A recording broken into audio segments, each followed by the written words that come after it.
Hello, everyone. Good God morning. See, Centers for Spiritual Living Metro. It is good to be back with you again. Oh, man. So today's message is, let me get to that. Raise your voice, use your voice for peace from a place of compassion. And we'll get to that. Start my timer. There we go. And we will get to that. But I want to start here that there is only one life.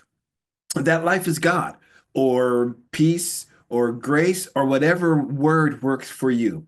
I love the word God because I know what it means for me now. It's that infinite intelligence that is God, guiding our direction. So there is only one life. That life is God. That life is perfect. I am that life now. I am the perfect life of God. All of us are the perfect life of God. And as the reading indicates, that Yeshua Messiah was not the exception. Yeshua Messiah, Jesus the Christ, Yeshua ben Joseph, was the example. He was the example because oftentimes he would say that the works that I do, they're not mine. The words that I speak, they are not mine. So it's not that we are going to put Yeshua Messiah up on a pedestal and what we want to do, really, Spirit? What we want to do is climb up on that pedestal ourselves and be there. Now, let me clarify that. That's not to make us any better than anyone else. But what we are wanting to do is to lift ourselves up, to recognize that there is only one life. That life is God. That life is perfect. And we are that life now. In my, God, Libby, this is my 20th year as a licensed practitioner. And for the majority of that time, this is the work that I've been doing, speaking, teaching, running the World Ministry of Prayer for 10 years. And so that experience has been it still is an amazing thing. I'm so grateful that I get to do what I do, and I had to decide to do that, right? Because sometimes we get these calls and we don't want, okay, let me speak about myself. I get the call to go somewhere like, okay, let's do this work. No, I don't want to do that. It's too big. Who am I to do this type of work? And it took me a long time to get past that. And as I got past it and I began to teach more and begin to speak more and begin to write more and begin to speak and teach more, I began to, and I wanted to bring speak and teach more because that's where I experienced this. There is only one life. I love Holmes. There is only one life. That life is God. That life is perfect. And he would say, that life is my life too. What he did in that phrase, in that statement, is he brought together the first two stages of affirmative prayer. God is all there is. I am one with God, right? There's only one life. That life is God. That life is perfect. Step two, I am one. That life is my life too, right? I love to say I am that life. So what I want to talk about a little bit is that second step, right? In order for us to use our voice for peace from a place of compassion, we must first recognize that we are that peace, right? So God is peace, or whatever word you want to use for God. The universal intelligence is peace. Divine intelligence is peace. Love is peace, right? So we want to make sure that we connect with that we become one with that. That's why in the Science of Mind and Spirit teaching, that second step is called unification. What about this? What if we have recognition to know again? What if we started to look at it as reunification, to become one with again? And I say that because so many times in our lives, we may have thought ourselves to be separate from that one. So let's reunify with that one. Dr. Holmes laid out affirmative prayer in 4 steps. Recognition, identification, declaration, and acceptance. I love that. So in that second step, to identify as the presence, to identify as love, to identify as peace, to identify that we are God in action. God in action. Now, how do we do that? We affirm that. I believe that the main purpose for affirmative prayer and affirmations is to reprogram the subconscious mind, which, by the way, is the law that we hear ourselves saying that we release our word to. What we are doing is we are speaking into that subconscious mind, which is the creative portion of our being. It is, if the conscious mind is the tip of the iceberg, right? Let's just use that for a minute. If the conscious mind is the tip of the iceberg, visually speaking, well, the subconscious mind is that which is below the surface. And it is that portion of us that creates. And all it knows how to do, and we've heard this before, all it knows how to do is to say yes. I look at the subconscious mind and the conscious mind in this way sometimes. The conscious mind is the captain of the ship, right? And it gives the orders to the crew. And the crew and the subconscious mind makes up the crew. The crew doesn't care what orders it is given. The captain can say full speed ahead and it's going into the rocks. The subconscious mind doesn't say, well, hang on, Captain, we're going the wrong way. No, it just says, aye, aye, Captain, and it will propel the ship in that direction, in the direction that the captain gave it, right? So the subconscious mind is the same thing. It's the law of our lives.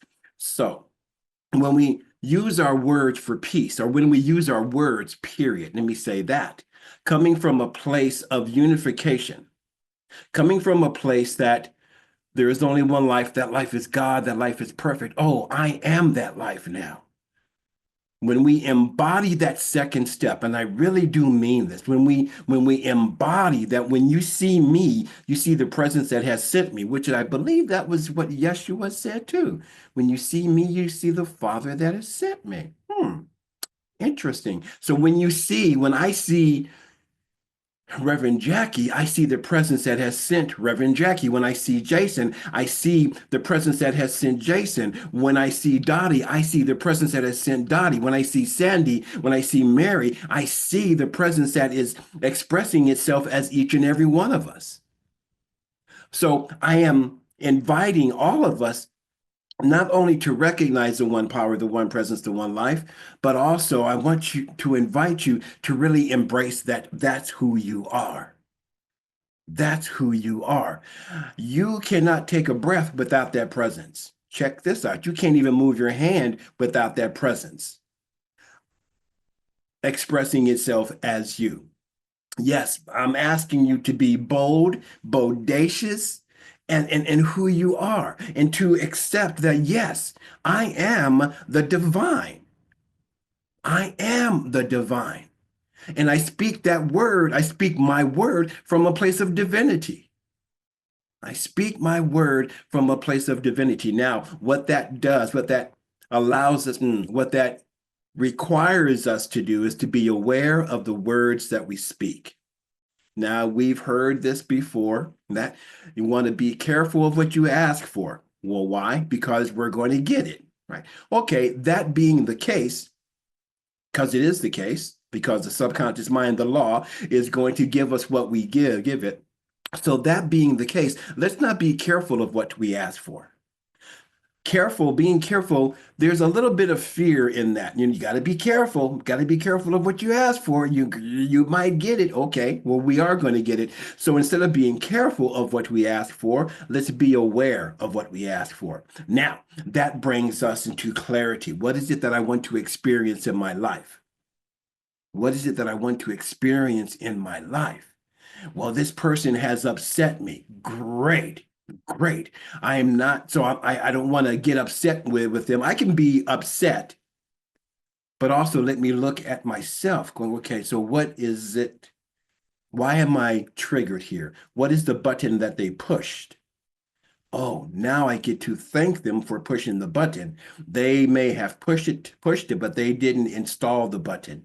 So I get to thank them for bringing that awareness to me that I get to heal. And then I get to see through the eyes of love. I get to look at them through the eyes of love. I get to see them through the eyes of the infinite. Because remember, God is all there is. I am one with God. God is all there is. I am one of God.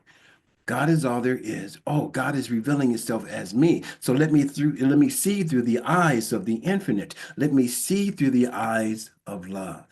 Let me see through the eyes of peace. Now, being connected. Hang on, take a breath. Ooh, let's do that one more time.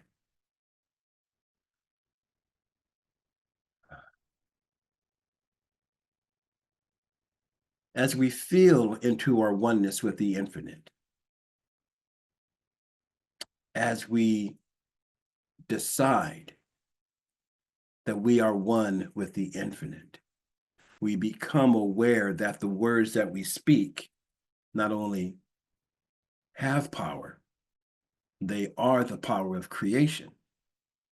I love scripture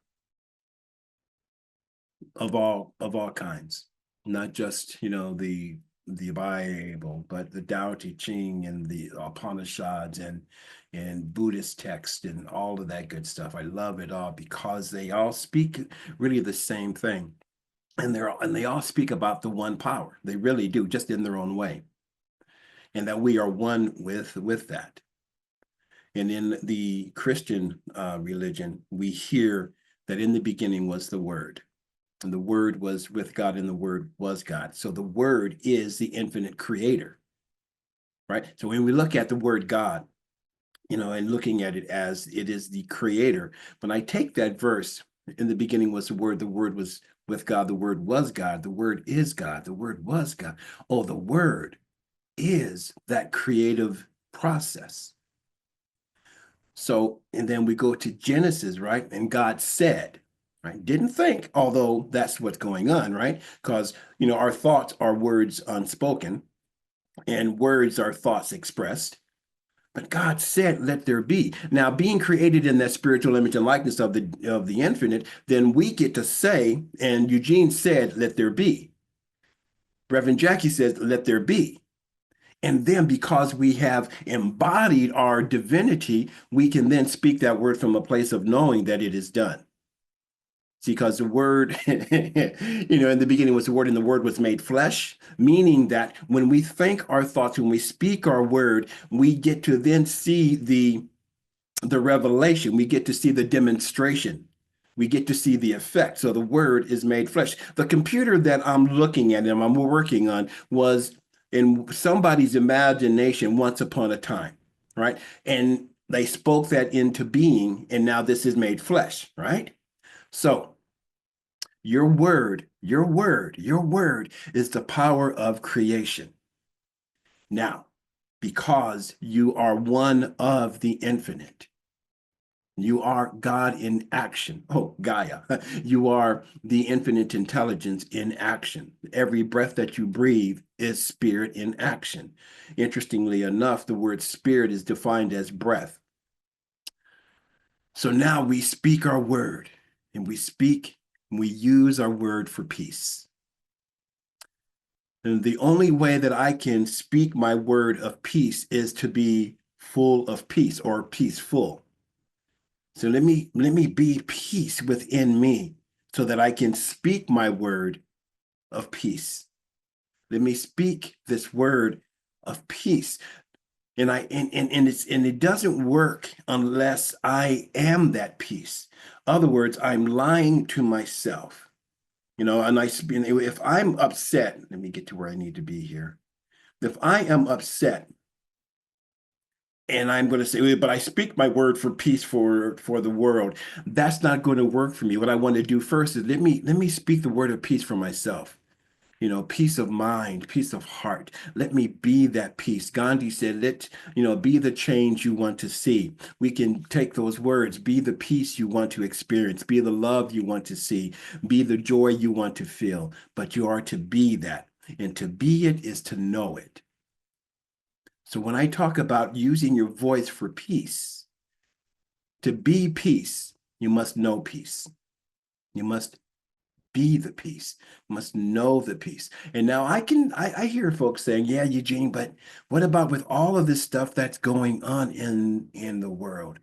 We got this crazy United States of America, the government, and all the stuff that is happening around the world. How are you going to speak about peace with all of this going on?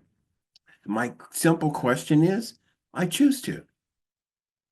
You've heard me talk about before the gift of choice. It's a beautiful gift. We have a gift of choice. I love how we, as divinely human beings and humanly divine beings, how we are created. Because one of the greatest gifts that we have is the gift of choice. We get to choose what we think. Thoughts. There are the thoughts that we have, and there are the thoughts that we keep. Right? And we cannot keep from thinking because thoughts just go on, but we have the choice on which ones we want to have, let them go on by, and we have the choice on which ones we want to keep. So when I hear people say, yeah, Eugene, but all of this is going on, and okay, we have the choice, this is going on. Now, there's the gift of choice, and then there's the power of decision. You get to decide which way you want to go. I talk about with practitioners, I ask the question, what's the definition of a practitioner? And then I end up with saying the definition of a practitioner is one who practices. What are you practicing now? Are you practicing passivity or are you practicing love? See, I have that choice there. I can practice being upset or I can practice love. These are my choices. Or I can practice nothing at all. These are the choices. That's the gift of choice. The power of decision is let me decide on which one I want to practice. So when we use our voice for peace, we are making a conscious decision to do so in spite of the appearances, in spite of what seems to be going on. Going back to scripture, it says we will not judge by the appearances, right? But judge righteously, coming from the right use of our spiritual consciousness. And we're going to use our voice for peace from a place of compassion. I love this. I'm choose compassion today. Yeah. So we get to choose compassion.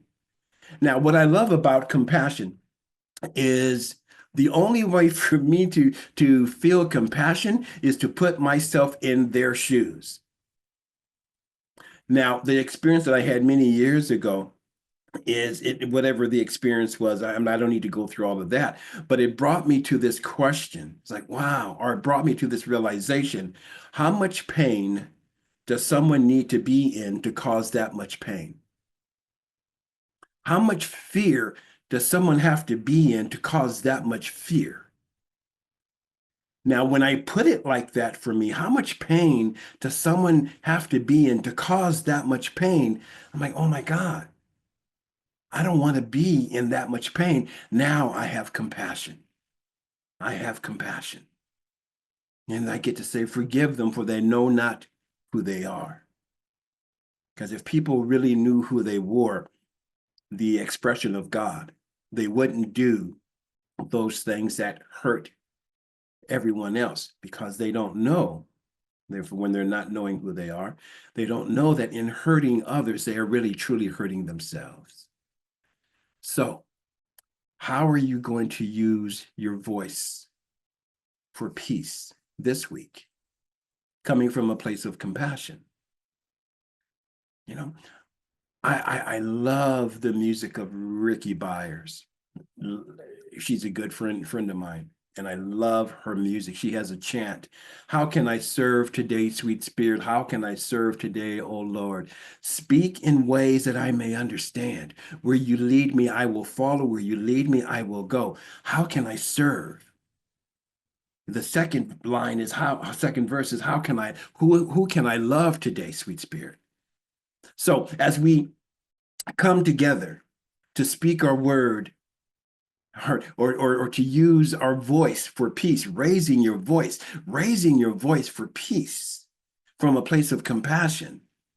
Now, that doesn't mean that you go out and you raise your voice. Maybe raising your voice is just bringing somebody to your conscious awareness and seeing them in your mind's eye in front of you and surrounding them in peace. That's raising your voice, right?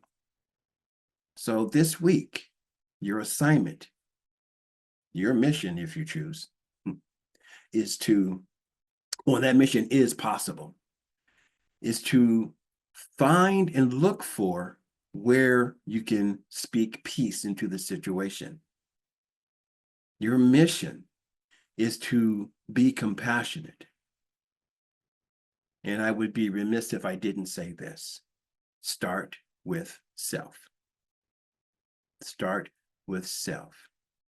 Because the voices that I hear sometimes go, Eugene, but you don't know what I've done. I can't have compassion for me.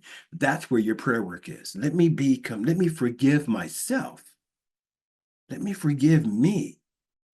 Oh, now that I'm free, now I can raise my voice. I can use my voice for peace. I can use my voice for love. I can use my voice for joy. I can use my voice for grace. I can use my voice. I love this one again. Joy, joy, joy. Oh, oh, oh.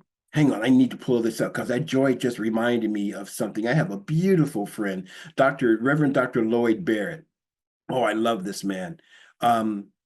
And he sends me these these beautiful sayings and these acronyms, right? So laugh, Laugh. This is having to do with joy, right? Laugh, laugh. Live as if you are a gift of happiness. Live as if you are a gift of happiness. Laugh. Right? So when we raise our voice, we are raising our voice from a consciousness of peace, of love, of joy, of spirit, of spirit, of spirit. So I have given you the assignment. Find someone or something that you get to raise your or use your voice for peace, coming from a place of compassion. And by all means, my brothers and sisters, start with yourself. Be peace within yourself. Love yourself so much that you let go of any and everything that might keep you from living your best life. I guess my time is up. Peace and abundant blessings. I love all of you. Thank you for being here. Thank you for allowing me to share.